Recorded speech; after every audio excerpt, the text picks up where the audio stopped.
When we think of the Battle of the Pelennor Fields in Peter Jackson's trilogy, one image usually stands out: a massive, glowing green tide of spirits washing over the orcs and Oliphants, ending the war in a matter of minutes. It's a spectacular cinematic moment, but for many book readers, it felt a bit like a cheat code that robbed the human soldiers of their sacrifice.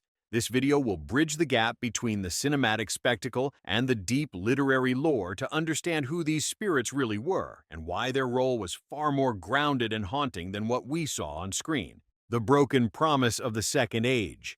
To understand why these spirits are so terrifying, we have to look at the weight of an oath in Middle-earth. Long ago, in the Second Age, the men of the mountains swore a holy vow to Isildur. They promised they would stand with the men of the West against the rising shadow of Sauron. But when the hour of need finally arrived, their hearts failed them. They had spent years secretly worshipping the Dark Lord in the mountain shadows, and they could not bring themselves to fight against him. Because they broke a vow made upon the name of the king, Isildur laid a curse upon them. He declared that they would never find rest, not in life or in death, until their oath was fulfilled. They were relegated to the paths of the dead, existing as sleepless dead in the dark places of the earth for thousands of years. They weren't just ghosts in the modern horror sense. They were a people trapped in a spiritual contract they couldn't escape. In the films, they are depicted as slightly malicious, but in the books, they are profoundly weary. They want to leave the world of the living, but the magic of their broken word holds them back like an iron chain. Wait, so they weren't evil? Not exactly. They were cowards trapped by a spiritual contract they couldn't escape. The paths of the dead, a test of will. In the film The Return of the King, we see Aragorn, Legolas, and Gimli enter a cave filled with literal mountains of skulls. It's an action sequence where the ghosts actively surround them, and the trio has to escape a collapsing cave of bones. However, Tolkien's version is much more subtle and, frankly, more frightening. The journey through the paths of the dead was a test of pure willpower. The ghosts didn't jump out from behind rocks or try to kill the travelers. Instead, they simply followed. Thousands of silent, invisible, yet palpable presences trailed behind Aragorn's party in a suffocating parade of darkness. The horror didn't come from a physical threat, but from the overwhelming feeling of being watched by an army of the damned. Even Legolas, an elf who typically doesn't fear the spirits of men, and Gimli, a dwarf who is practically made of stone, were deeply unsettled. They were traversing a realm where the living simply didn't belong, and the only thing keeping the ghosts from overwhelming them with despair was the authoritative presence of the true king, the midnight ritual at the Stone of Eric. One of the coolest visuals omitted from the films is the Stone of Eric. In the movie, the King of the Dead agrees to fight after Aragorn proves he can parry a ghostly blade with Anduril.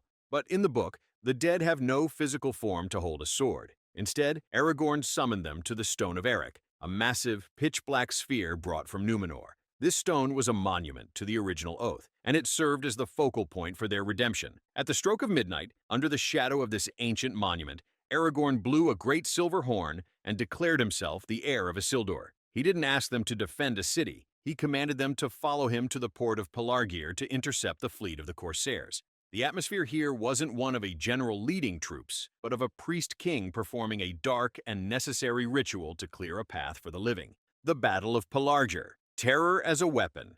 This is the moment where the movie and book timelines diverge most sharply. In the films, the ghosts board the ships and clear them out with green spectral energy. In the books, the Dead Men of Dunharrow won through what Tolkien calls pure naked terror. Imagine you are a Corsair sailor. You are a hardened pirate who has spent your life in the service of the Dark Lord. Suddenly, a silent army of shadows descends upon your fleet. They don't need to swing a sword. Their very presence radiates a supernatural chill that freezes the blood and shatters the mind. The Corsairs, driven mad by an unearthly fear they couldn't fight or understand, simply jumped overboard and drowned in the great river rather than face the haunting gaze of the Oathbreakers. The question is, if they were just ghosts, how did they stop a ship? They didn't have to touch them. The sailors jumped overboard in fear. The dead didn't kill anyone with steel. They simply removed the enemy from the board by breaking their will to live. This is a crucial distinction. It highlights that in Middle-earth, spiritual power is often about manipulating the soul rather than destroying the body.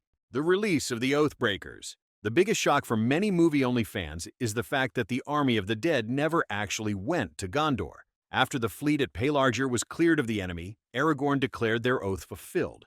He didn't bring them to the walls of Minas Tirith to save the day at the last second. He allowed them to vanish into the mist right there at the docks, finally finding the peace that had eluded them for thousands of years. This choice shows Aragorn's wisdom. If he had used an invincible ghost army to win the final battle, the victory would have belonged to the supernatural, not to the people of the West. By releasing them early, Aragorn proved he was a king who didn't need to rely on dark magic or cursed spirits to claim his throne. He chose to win the war with the strength of men, even though it was the much harder path. The Grey Company, the Rangers, the movie cut.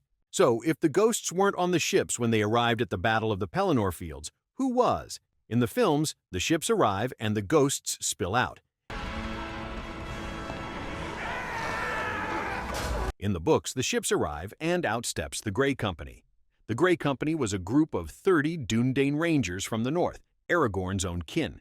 They had traveled hundreds of miles, riding night and day, to find their chieftain and stand by him in his hour of need. Along with them were the sons of Elrond, Elladan, and Elrohir. In the books, Aragorn wasn't a lonely exile. He was a leader who was finally reunited with his family. These rangers were some of the most skilled warriors in Middle-earth, and having them there added a layer of personal stakes that the movie replaced with the faceless Green Horde. They brought with them a royal standard, a banner woven by Arwen herself, which Aragorn unfurled as the ships approached the city to let everyone know the king had returned. Think of it like a family reunion at the worst possible time. But instead of bringing potato salad, they brought swords and the sons of an elf lord, the true reinforcements of Gondor. Beyond the 30 rangers, the ships were actually packed with thousands of regular human soldiers. While the ghosts had cleared the corsairs away, they hadn't actually sailed the ships. After the ghosts vanished, Aragorn gathered the local Gondorian soldiers from the southern fiefdoms, men who had been pinned down by the threat of the pirates. These were the men who actually saved the city. They were the farmers, the hunters, and the local lords of Gondor who had been liberated by Aragorn's actions at Pelargir.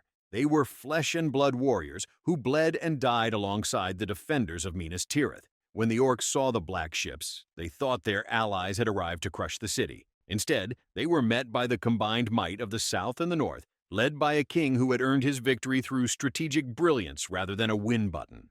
The power of fear versus the power of the sword.